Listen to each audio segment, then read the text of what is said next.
So I'm going to tell you about this project on evolving entropic regularization, and it needs quite a bit of warm up to get to it.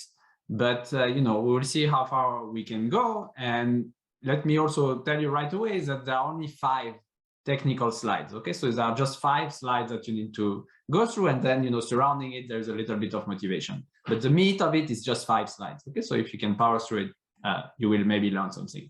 So let me tell you about the broad problems that I'm interested in. So I will first tell you about selection. Selection is an extremely basic problem, and it goes like this. Let me explain to you what is a selector. So a selector is like this. You have a set system S. Okay, so it's a set of sets, and a selector S is a map which takes any set in your set system and returns an element in that set. Okay, so your set system is script S, your selector is little s.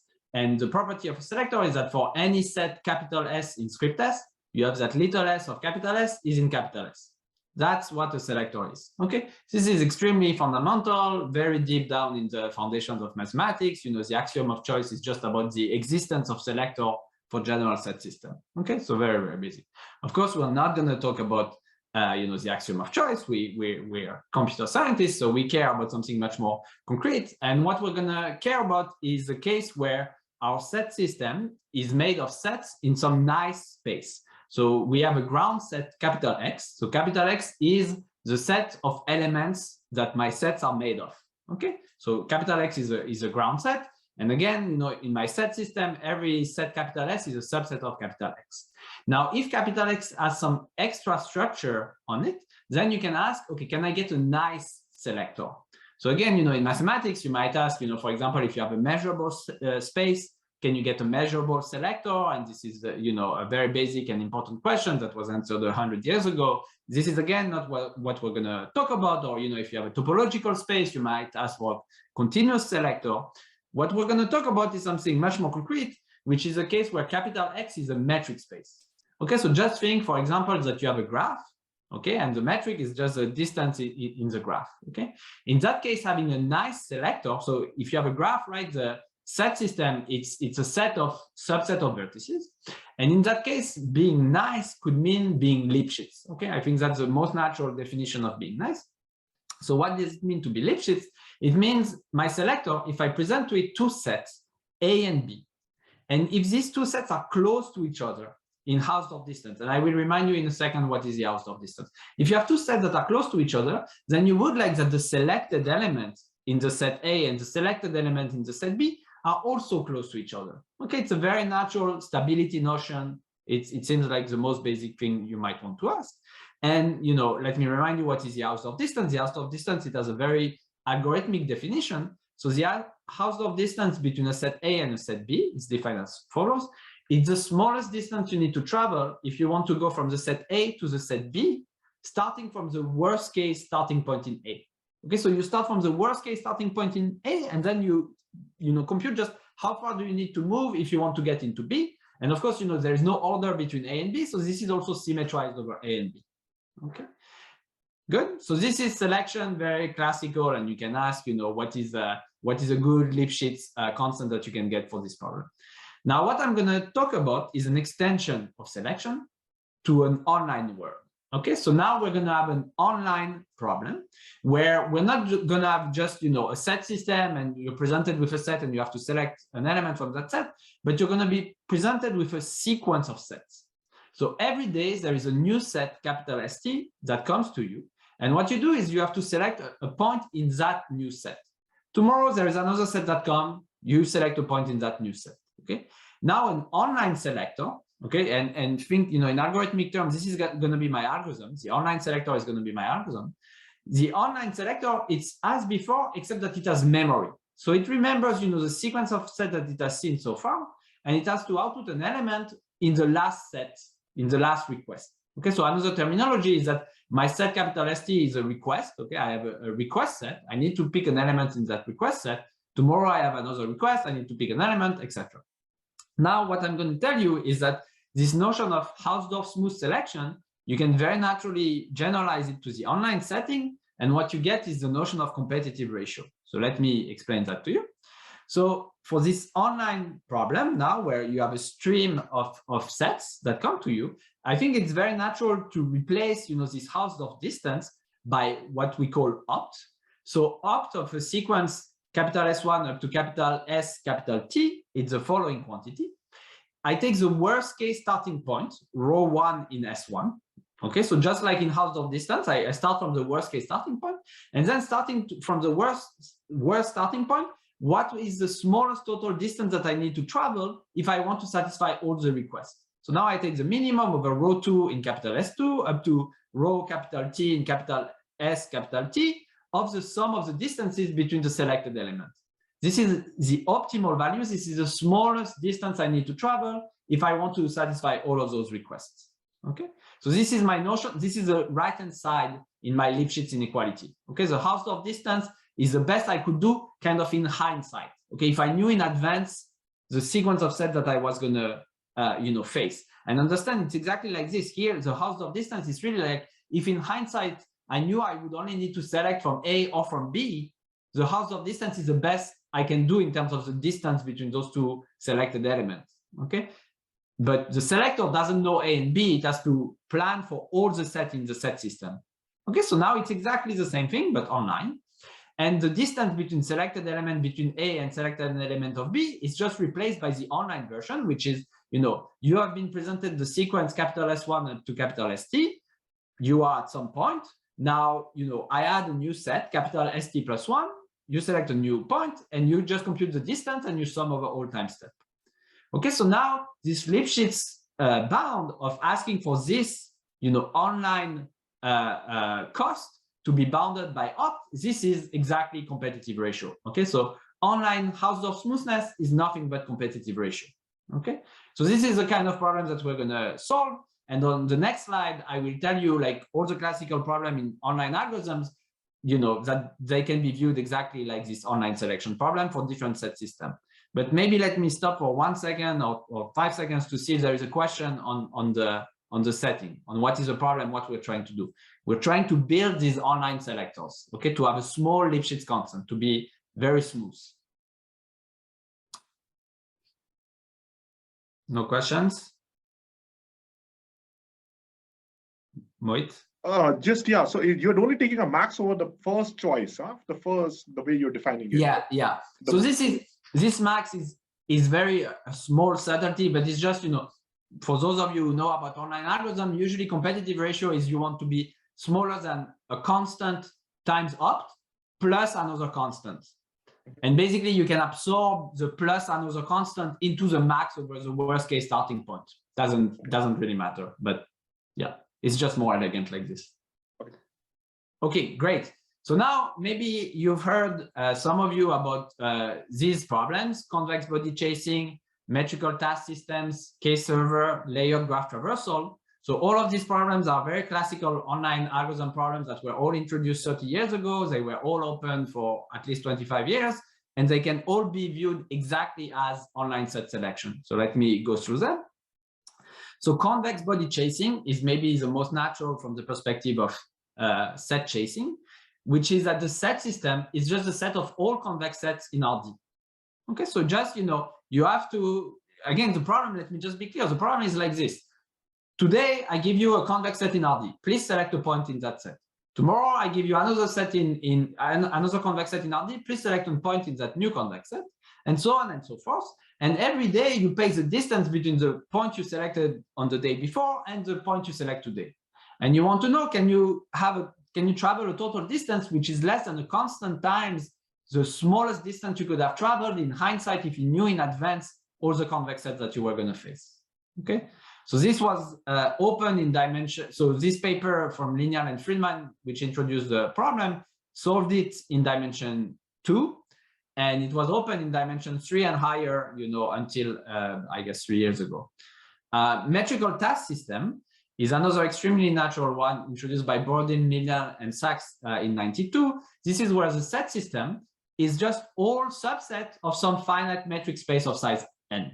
Okay, so again, now you have a really nice, you have a graph, and it's just, I'm going to give you, today I give you a subset of vertices. Please select an element in that subset. Tomorrow I give you another subset of vertices. please select an element in that subset, and so on and so forth.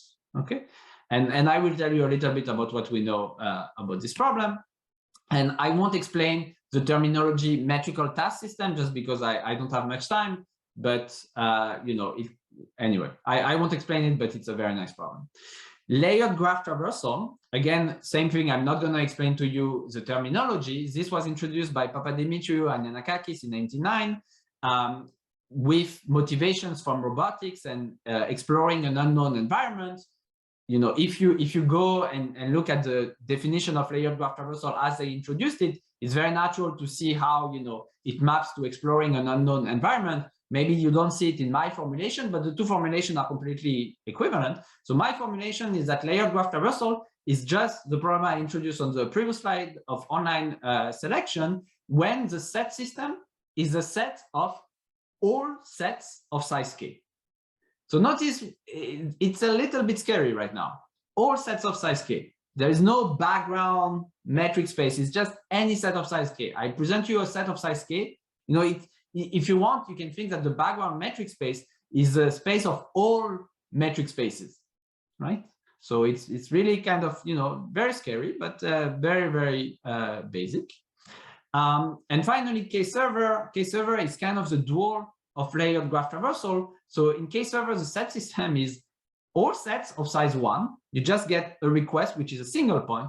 But the key difference is that instead of having a single chaser, you know, instead of selecting a single element, you have K chasers. Okay, so, you know, another terminology for everything that I'm talking about is set chasing. You're chasing those sets. And now you have K chaser. And every time you get a request, you can choose which chaser you're going to send. Okay, but it's really kind of dual from layered graph traversal. In layered graph traversal, I present you a set of K elements. You have to choose where you go. In K-server, I present you one element, but you have to choose which chaser you send there. Okay, so, and again, it's also this very scary setting where there is no background metric space. Okay, the only parameter is K. All right.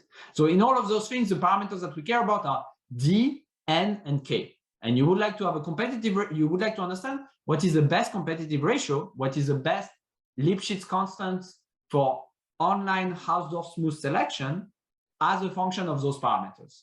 Okay, this is what we're going to try to do. All right. Now, why am I talking in this workshop? It's because in the past few years, there has been a regularization approach that has been proposed for this problem based on entropy maximization.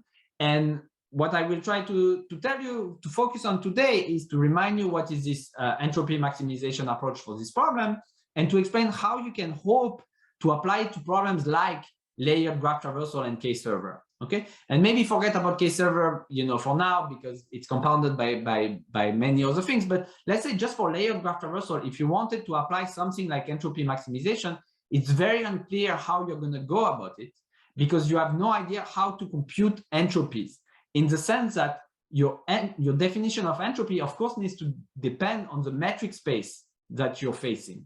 Okay, so here, because the metric space is not fixed beforehand, it's like, you know, anything can happen. There will be a real, very fundamental difficulty of how do you define your entropy. And what we're going to do is that we're going to evolve the entropy. So basically, as these sets of size k are revealed to you, you can start off, you know, have a mental picture of, okay, this is the metric space that I'm evolving in. You can think that it's kind of the graph that is being revealed to you.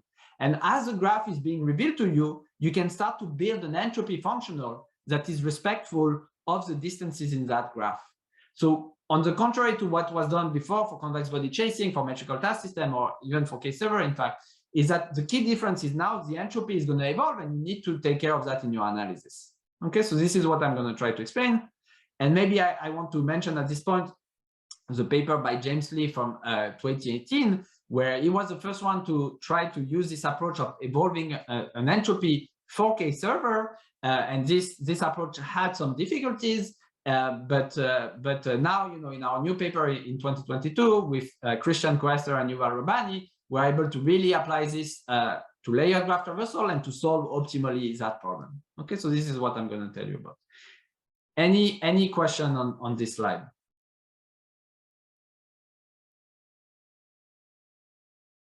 So on the next slide, it's still not going to be one of the technical slides. the next slide, I'm going to explain to you the solution to convex body chasing and the relation to regularization. Okay, it's going to be a little bit high level, and after that we get into the really technical stuff. Okay, so regularization approach. So the way convex body chasing was solved is as follows. So this was in a paper by Mark Selke and CJ Argue, Anupam Gupta, Guru Ganesh, and Ziye Teng. They had the same idea at the same time, and it's building on earlier work. This was not the first papers that had a breakthrough on convex body chasing, but it's the one that really solves the problem and gives you a decompetitive algorithm for this problem. Okay, so what they do is the following. So let me define opt minus one. Opt minus one is going to be, we're talking about regularization, right? So what do you regularize? You need to regularize something. And what we're going to regularize is the greedy solution. Okay, what is the greedy solution? Well, here is the greedy solution. Right now, you have seen a sequence of set S1 up to ST minus one. Given this sequence of set, you can ask, okay, what was opt for this sequence? What would have been the smallest distance that I needed to travel if I want to satisfy all of this sequence? And now I can ask, okay, for a given point X in my metric space, and for convex body chasing, the metric space is RD. For a given point in my metric space, I can ask, what is the smallest distance I would have needed to travel given this sequence of sets if I wanted to end up at point X?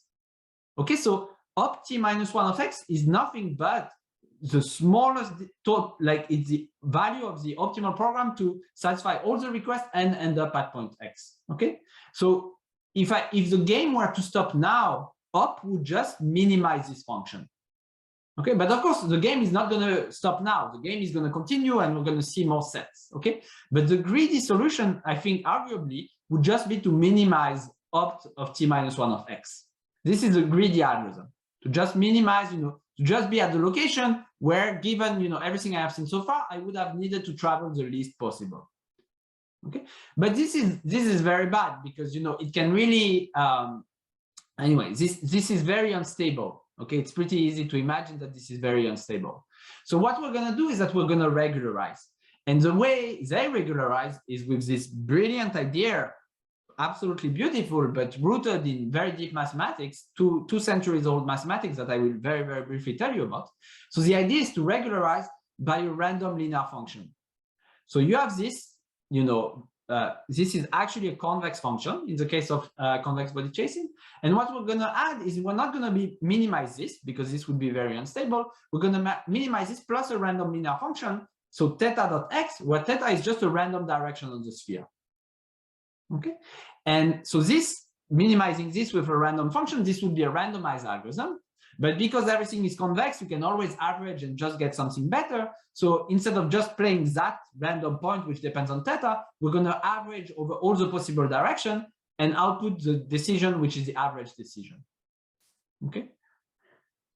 Now, okay, any question on this algorithm? So, it might look completely magical right now, but it's not magical. The reason is it's related to what's called the Steiner point.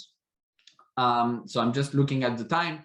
I don't want to explain everything about the Steiner point because I want to tell you about mirror descent and evolving entropy. But basically, there is a very good reason to study this. And the thing is, the analysis becomes magical. So the analysis, just to be clear, is 2 lines, maybe 3 lines. Okay, and I would call this FTPL for follow the perturbed leader. Okay, so following the leader, like being greedy. So following the leader is an online learning terminology. Following the leader would be to minimize opt minus one of X. And what we're doing is we follow the perturbed leader. Okay, and in online learning, it's very well known that following the perturbed leader is often a good algorithm, but it's very hard to analyze. And in this case, you can analyze it perfectly because it's the online version of the Steiner point. And the Steiner point is a selector. Okay, so if you think about the offline problem of selecting points in convex set, I think the most natural thing to do would be to say, okay, you can select the center of gravity. Okay, I give you a convex set, select the center of gravity. Now it turns out, and you can think about it, maybe after the workshop, that center of gravity is a very unstable selection. So you can modify a little bit your set, and the center of gravity is going to change completely. And Steiner point, on the other hand, it's a smooth selector, and in fact, here I say the analysis is magic because we live in a nice universe. And what I mean by that is Steiner point is the most stable convex selector. There is no, it is the absolute best. And this is a crazy sentence because, this is infinite dimensional optimization, optimization over the space of all selectors. Okay, so this is kind of crazy, but we're lucky that, the optimal solution to convex selection is a simple thing to describe. And that's why, the analysis of this thing is magic. All right. Now, good. So convex body chasing is solved. Okay. Now, next, we would like to think about metrical task system, which is selecting, when you have a finite metric space, a graph. Okay. Now, I claim that metrical task system is exactly a convex body chasing problem where we're chasing the faces of an n-dimensional simplex. So let me explain that. Okay. We have a finite metric space.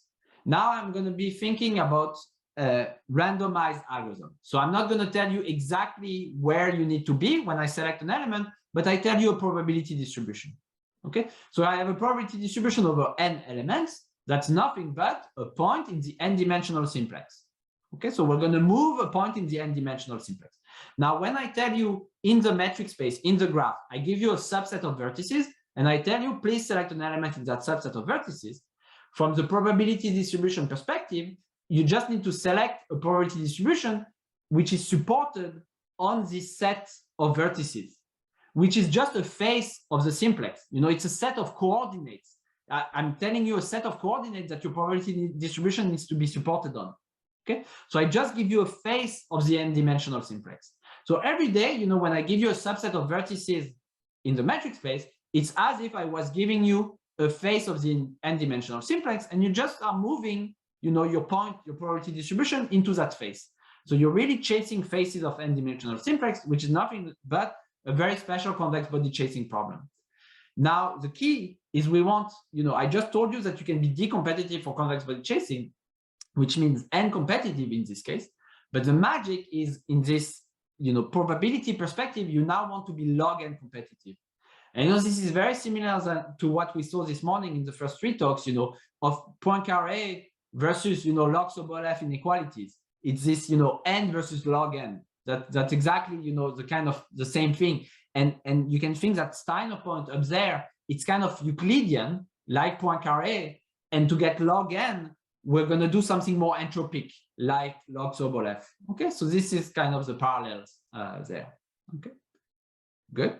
So now let me just mention, for the audience that this is still open to be log n competitive. This goes back to the very first paper in 91. There's a long line of work, both for upper and lower bound. And right now, the best lower bound is log n over log n, and the best upper bound is log squared n.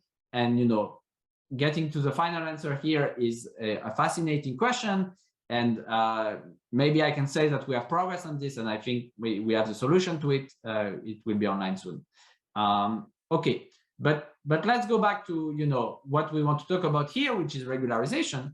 So okay, so FTPL follows the perturb leader for convex body chasing. It works, and it works because there is magic. But it's going to be very hard to do it for a graph. So can we think about FTRL instead of FTPL, where FTRL is follows a regularized leader? So follows a regularized leader would be you minimize opt plus, some functional phi of x, which is a regularizer. Okay, and this is exactly where you're going to plug in the entropy instead of plugging something Euclidean. Okay, now the perspective that I like on this regularization problems or algorithm is the mirror descent perspective, and this is what I'm going to tell you on the next slide, and the template analysis of mirror descent. Okay, so now we leave the kind of informal discussion and we enter the 5 technical slides. So before I do that, is there a question? Okay, so if you want, you can forget everything I said so far, and you can, just look at this mirror descent algorithm. It's very general, and you will not see immediately on this slide how you can apply it to set chasing. This will be the next slide, how you apply it. Okay, so what is mirror descent? Mirror descent is like this. You have a convex body K. Okay, so we're going to move a point in continuous time over a convex body K. Okay, so remember what we want to do is convex body chasing, where you're chasing the faces of a simplex, So really, K is going to be a simplex. Okay, I'm going to move continuously a point X in K. Now, the way I'm going to move it is I'm going to have a vector field on my convex body, on the simplex, and my vector field is going to be time dependent. Okay, so it takes as input a time, okay, which is between 0 and infinity, and at every point on my convex body, it assigns a vector. Okay, so I just have this time evolving vector field over my body. Okay, so if you were just doing convex optimization, it would not be a time dependent vector field, it would just be the gradient of some function that you're optimizing. Okay, in metrical task system, C would be a cost vector, but I didn't explain, the metrical task system interpretation, so forget about C being a cost vector. You will see what is going to be my time dependent vector field in our problem. Now, what we're going to have also is a regularizer phi, which is a convex function on my convex body K. Okay, so phi is going to be a convex function on my body K. What is mirror descent? Mirror descent is this algorithm. So in continuous time, I'm telling you x prime of t. I'm telling you how you're going to move this x in the convex body K. And the way you're going to move it is you want to follow the negative of the vector field. Okay, so you are at some point xt right now. So you have a vector field which is c at the current time t. Okay, so it's pointing in some direction and you want to move in the opposite direction. Okay, just like if it was a gradient, you would try to minimize the function. Now, of course, the vector field might move you outside of the convex body K.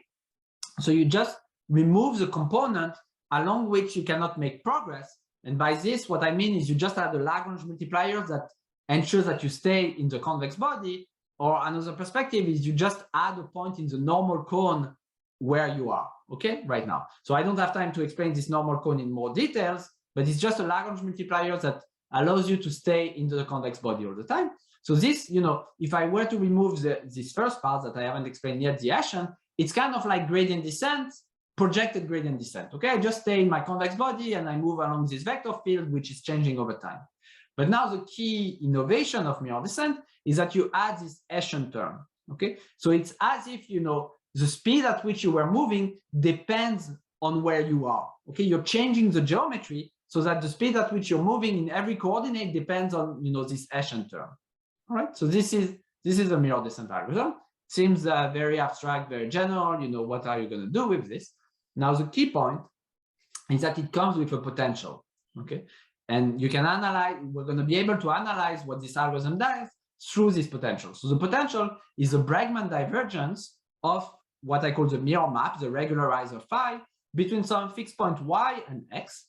So the definition of the Bregman is just the first order Taylor approximation errors that you make when you try to approximate the value of phi at y using the first order information at x. Okay, so phi of y minus phi of x minus grad phi of x times y minus x.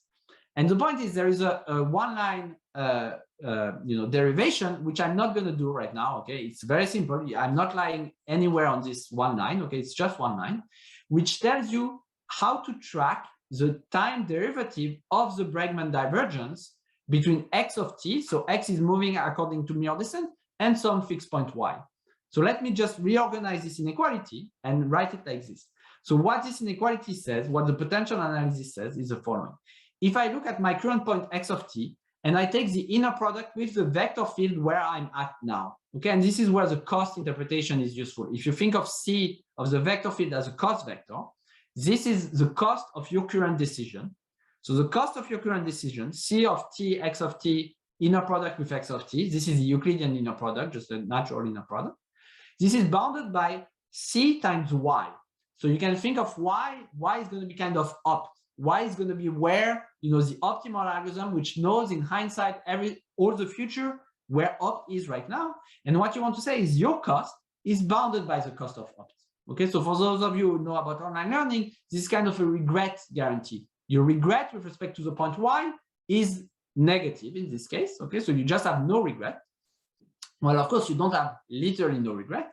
You have no regret up to the term which is the time derivative of the Bregman divergence. So let me say this differently. If you do regret your decision, if you're like, oh, my cost is high where I am, but there was another y which had a small cost, then it means that your Bregman divergence to this y is decreasing. Okay, you see the time derivative is smaller than c times y minus c times x. So if c times x is larger than c times y, it means you're getting closer to y. Okay, so this is the essence of learning. Whenever you make a mistake and you regret what you did, you're learning from this mistake and you're getting closer to what was a better decision. Okay, so this is why mirror descent is so useful. It's because, you know, the essence of learning is captured by a super simple inequality like this, which derives very generally from the formula up there. Okay, good. So this is mirror descent and its template analysis. Now, how are we going to apply this to set chasing? Okay, so the way we're going to apply it is like this. So I'm going to tell you now an algorithm to chase set using mirror descent. So let's say our current position, you know, in the metric space, it's a random position. So it's described by a probability vector x in k, and k is just the n-dimensional simplex. Now I give you a set S of vertices in the graph, in the metric space, and I want you to move your x to a probability distribution which is supported on this set of indices, okay, on this set of coordinates. So what we're going to do is we're going to apply the control function C, which is the indicator of the complement of S. Okay, so in another word, we apply a cost to any coordinate which is not in the set where I want you to be localized. Okay, and I run this until eventually you reach zero mass in any coordinate I, which is in the forbidden set, okay, which is not in S. All right, so let me just look at this formula, right? X prime is minus C. Okay, so X prime is minus C, so it means that any I which is not in S, it sees a -1 push. Okay, so I'm pushing, I'm telling it to decrease. Now, of course, there's a lot more going on because there is a mirror map phi and there is a Lagrange multiplier. You know, I cannot just decrease at those coordinates. When I decrease at those coordinates, if I want to remain a probability vector, I need to increase some other coordinate. So the Lagrange multiplier is doing this balancing act of transferring the mass decrease to a mass increase somewhere else. So it's not clear a priori why I would ever reach a state where the probability vector is supported on this set S of coordinates. But this is where this inequality at the top comes in, because think about y is opt. So maybe y is just uniformly distributed on S, or it's just maybe some Dirac on S. Okay, so it's localized in S. So that means that C times y is 0. Opt has no cost. So if I have a cost, if C dot x is non-negative, meaning I have some mass in the forbidden set, which is outside of S, then this is some non-negative number, which means necessarily that this is negative. So as long as I have mass outside, this must be decreasing, but it cannot decrease forever because the Bregman divergence of a convex function is non-negative. So this inequality proves to me that this is a well-defined algorithm. And eventually it will localize all the probability distribution into the requested set. Okay. So this is, again, this is this is kind of it, you know, this is the algorithm, and now we will need to analyze this algorithm. So when I say it's the algorithm, notice that I haven't described yet what is a, you know, regularizer, what is the mirror map that you're going to use. Okay, and this is where, of course, the entropy is going to come in. So let me tell you what are the difficulties and how you overcome those difficulties. So now what we really care about, you know, at the end of the day, what do we want? At the end of the day, we want to control the movement of this algorithm. Okay, we want to control the movement cost, which is nothing but kind of a norm of the time derivative of x. Okay, x is your probability distribution, how it's evolving. So really, you know, in the discrete version, when you sample from this probability distribution, you really want to know how can I couple different time steps so as to minimize my total movement, which is nothing but, you know, the Wasserstein distance between the different distribution. So really, you're going to have the Wasserstein norm of the time derivative of your x in the simplex. But okay, we're going to forget about that. The essence of it is we want to understand something about the norm of x prime. But we know, what do we know about x prime? We just know two things. We know this inequality here, or this equality, x prime is equal to minus the inversion times c plus the Lagrange multiplier. And we know this at the top. So we know something about c times x. So we would like to relate x prime and c times x. You know, that would be a nice thing. Another thing which is going to be tricky is we want to think of y as opt. But y is moving. You know, as I reveal new sets, y is going to jump into the new set. So you need also to understand how is the Bregman divergence going to change when y is changing, when your comparator is changing. Okay, so this is a key difference, I would say, with the Markov chain analysis, is that, and classical analysis in online learning, which is that there is no fixed stationary measure. The measure, your comparator is changing online also. Okay, so you have to take that into account. So again, we have two problems. One is we can control the quantity c times x, but really we would like to control the quantity x prime. Another problem is we would like to control what happens to the Bregman divergence between y and x when y moves. So I will tell you how to solve those two problems. So the solution to problem 2 is just that you basically want your mirror map phi to be Lipschitz. Lipschitz in the sense that you just want that, when y is changing, you want the Bregman divergence between y and x and the Bregman divergence between y prime and x to be bounded by L times the distance between y and y prime. And this will be great if you have that, because the distance between y and y prime is what opt is paying. As opt is, jumping from sets to set, it has to pay those distances. So if you can just say, whenever the Bregman changes, you can account this change to what opt was paying, while you will just have the Lipschitz constant. The Lipschitz constant is going to be your competitive ratio. Okay, so that would be great, right? So now c times x would be comparable to L times opt. So L will be essentially your Lipschitz constant if you can relate x prime to c times x. So how do you relate x prime to c times x? Well, look at this. Mirror descent is just x prime is minus the inverse Hessian times c plus mu. Okay, so x prime is just basically minus inverse Hessian times c up to the Lagrange multiplier. I want to relate x prime and c times x. So what about if the inverse Hessian was just x, right? Like at the symbolic level, if the inverse Hessian is equal to x, then on the left side I have x prime, and on the right side I have x times c. Seems good. So inverse Hessian to be the diagonal matrix with x on the diagonal, well, the solution to, the second derivative 1 over the second derivative is equal to the identity. This is the entropy. This is x log x. Okay, so this is why the entropy appears.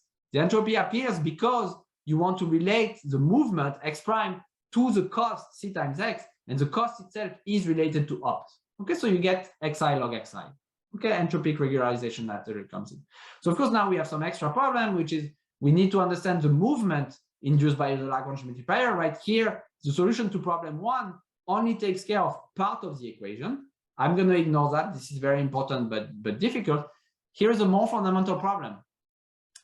The solution to problem 1 and the solution to problem 2 are contradictory. Okay, the solution to problem 1 is entropic regularization. Solution to problem 2 was having a Lipschitz regularization, but the entropy is not Lipschitz. As you approach 0, the derivative goes to infinity. So what are we going to do? Well, in online learning, this was solved, the solution to problem 4, which is you just introduce a shift in the entropy. So instead of looking at the sum of xi log xi, we're going to look at the sum of xi plus delta log xi plus delta. And the way nowadays that I like to think about delta is not as a shift, but as a prior. Delta is really a prior that you're mixing to both the online algorithm and to opt, and you're doing all the relative entropy calculation with respect to this mixing with the prior. Okay, so delta is the prior, and you have to carefully craft the prior. And of course, xi plus delta log xi plus delta is log 1 over delta Lipschitz. Okay, now of course this shifting introduced some extra movement that you have to deal with. Okay, I'm not going to talk about that. And the Lagrange movement, I'm not going to talk about it, but basically we invented in some prior work some potential to deal with it for trimetrics. Okay, now this was slide 2, I think, 3. Okay, this is slide 3 of the technical stuff. So we have 2 more to do, hopefully in the next 4 minutes. So let's think about the trimetric case. Notice that right now the metric has not appeared in my definition of the entropy, which is a problem. And of course, this is because, here I say we want to relate x prime to c times x, but it's really not x prime that you want. It's the movement cost of x prime. So the movement cost, this is where you're going to have the metric come in. So let's say now you have a tree, and, the vertex u, it has edge length wu. In that case, it's going to be very natural to define, your x over the entire tree. And now the entropy becomes the sum of wu xu plus delta u log xu plus delta u. This is where the metric come in, and we call this a multi-scale entropy. It's multi-scale really when the wu, they are shrinking, as you go deeper into the tree, when you have a hierarchically separated tree. Never mind this, we're not going to talk about it. So now x is really a instead of just being a probability distribution over the leaves of the tree, it's really a unit, flow from the root to the leaves. Okay, so it tells you how the probability mass is going down in the tree, and delta is a prior. Now, this gives you a capital D times log n competitive algorithm. And let me just explain this because this is key. So capital D is the depth of the tree. So there are two terms. There is capital D and there is log n. Log n, this just comes from the Lipschitz constant that I told you on the previous slide. And why do you get log n? This is one of the key things that I want you guys to understand. Why do you get log n? I told you this is Lipschitz, okay? This phi is log 1 over delta Lipschitz, where delta is the smallest prior mass that you get. So all you need to do is, if you have, you have a metric space of size n, which are the leaves of a tree. So you just want your prior to be uniform over those leaves. Okay, so you just put mass 1 over n at each leaf. And this prior over the leaf, it gives you all the way up in the tree, a prior at every level. You just aggregate the information. Okay, so this gives you a 1 over n. So log 1 over n, this gives you the log n. Okay, and the depth, it comes from the Lagrange multiplier movement, which is basically because you have to reassign, when you have some mass which is decreasing on a leaf, it has to go somewhere else in the tree, and you might pay the number of levels in the tree. Okay, good. So this gives you D times log n competitive. Now, in the last 2 minutes, okay, this was all the warm up to get to evolving entropy. Okay, so now that's it. We're there. We're gonna get we get evolving entropy. So where are we gonna get evolving entropy? Layered graph traversal is chasing sets of size k. Now I claim this is a reduction that I will not explain. Layered graph traversal is exactly like this metrical task system over trees, but where the tree itself is evolving. So now you have a tree which has only k leaves. Okay, instead of having n leaves, n was big and you could do something that depended on n. Now we're just gonna have k leaves. K is not too big. But the tree is changing. So the leaves themselves, they can move. Okay, so the leaves, the edge length on the leaves, it can increase. So they can move away, the leaves. And sometimes they can die. Sometimes some leaves, it's just not going to be part of your system as you go forward. They just die, you cannot move forward. And sometimes some leaves, they have offspring, they split. So now you have this tree which is changing, which means this phi that I wrote up there is changing as time goes on. Okay, so the mirror map now is evolving. Notice that we have a problem that the depth is unbounded, okay, in this problem, but you can always do the following simple trick, which is if you have a leaf that dies, then you can just merge the parent, around the parent. So if you have, two leaves which are attached to a parent, and then one leaf die, now the parent that's just degree 1, degree 2 to its parent and to its leaf. So just remove that guy. If you do that, you always keep, depth k. Okay, so you get k times log n or k times log k maybe. Okay, this would be the hope. But no, you get k times log squared k squared, sorry. So let me say this. So I won't explain this. The mirror map evolution gives you a new term, which is the Bregman divergence of the time derivative of the mirror map. I will ignore that. The only point that I want to make and then conclude is the second problem, which is really the key essence of everything, I think, is the prior. So your prior delta, remember that when you have a fixed tree, with n leaves, you set the prior so that it has mass 1 over n on every leaf. But now my tree is evolving as you go. Okay, so in particular, what happens is when, let's say you were in a state where you had mass 1 over k on every leaf, but now there is a leaf that dies. I need to reroute this prior. This prior needs to be reassigned somewhere. And it's very natural. I'm just going to reassign it to my sibling. Okay, I don't want to reassign it too far. But now the tree evolution can make it so that it's very unbalanced. And you could have the root. It has 2 offspring, and one of them never divides. Then the other guy, it divides. One of those guy of those ones, never divides. This guy divides, and so on and so forth. And now what happens is one of those leaves will have prior 2 to the minus k instead of 1 over k. Okay, so you will have prior, this is what I say here, one of the leaves will have prior 2 to the minus k. So now you get log, 1 over 2 to the minus k. So you get k. So this gives you k squared competitive. Okay, and this is it. I will stop here. I think, yeah, I won't talk about solution to problem 1. let me conclude. We have seen D-competitive for chasing convex set in RD using follow the perturb leader, which is this Steiner point regularization. We've seen capital T times log n competitive for chasing subsets of endpoint metric spaces, trimetric spaces. This gives you log Q band through HST embedding. We've seen K-squared competitive. One of the key points, and this is the kind of the punchline, is K-squared is actually optimal for layered graph traversal. Okay, so here there is no loss at all. Like this is just the final algorithm. Getting polylog K for K server, I think it's the same issue as what we did in layered graph traversal plus some combinatorial stuff. And just the high level perspective is, I think this crowd already knows entropic regularization is very powerful. You can do a lot with it. But now the new bit of this work is that it's also incredibly resilient. So not only you can do a lot of things with it, but you can also mess with the entropy. You can also change the definition of entropy. And I wonder where else this can be used. Okay, I'm going to stop here. Thank you very much.